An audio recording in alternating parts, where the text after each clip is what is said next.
Janagama sub jail దగ్గర ఉద్రిక్తత తలెత్తింది. జైల్లో బ్లీచింగ్ పౌడర్ తాగి రిమాండ్ ఖైదీ మృతి చెందాడు. జైలు అధికారులే చంపారంటూ మృతిని బంధువులు సబ్ జైలు ఎదుట ఆందోళనకు దిగారు.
గవర్నమెంట్ జైలు అధికారులను సస్పెండ్ చేయాలి. జైలు అధికారులను సస్పెండ్ చేయాలి. జైలు అధికారులను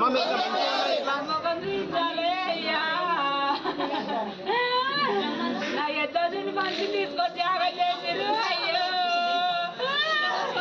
అయ్యో నా మనిషి నాకు కావాలి. అయ్యో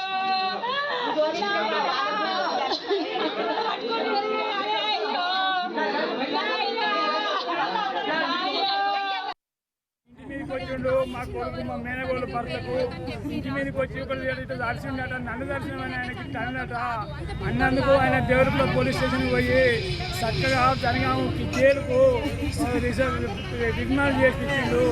చేపించినాక మాకు న్యాయం జరగాలి సారు. మరలకు ఇంకా 50 లక్షలు మీరు మంజూరు చేయాలి సారు. అందరూ కలిసి సాయం చేయాలి సారు. మా ఇంటి మీదకి వచ్చి కొట్టిపోయింది సారు. ఇప్పుడు మా చిన్నమ్మకు చేత కాదు.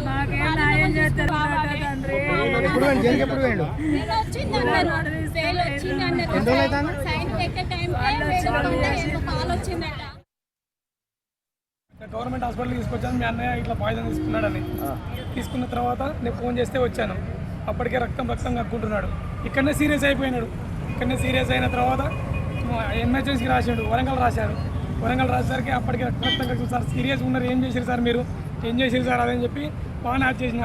లేదబ్బా మేము ఏం లేదు లోపల ఎట్లుంటుంది సార్, అది లోపల ఎట్లుంటుంది, మీరు ఎట్లా ఏం పెట్టి మీరు పెట్టాలనే పెట్టిరా సార్ అని చెప్పి బాగానే చేసిన. పెట్టాలనే పెట్టిరా సార్, మీరు టాయిలెట్లు అడిగించారు సార్. అతను టాయిలెట్లు అడిగించేపటికి నాకు దాపెట్టుకున్నాడు. తర్వాత అన్నం తినేటప్పుడు అది తీసుకొని మళ్ళీ బుక్కిండి సార్ అని చెప్పి వరంగల్ అక్కడ తీసుకుపోయేసరికి చనిపోయింది సార్. బాత్రూంలో కలుపుకొని లోట తాగేసి కలిపి మాకు తెలియదు సార్. మాకు అన్యాయంగా నిన్న ఐటమ్ సార్. నిన్న 2 గంటలకు విన్నాం సార్. అక్కడ 2 గంటలకు విన్నాం సార్. వాళ్ళు ఏం చేసారు కదా అన్యాయంగా 2 ఆడపిల్లలు సార్. ఘోరంగా నిన్న నుంచి అన్నం తాగమాగం చేసి సార్ దారుణంగా.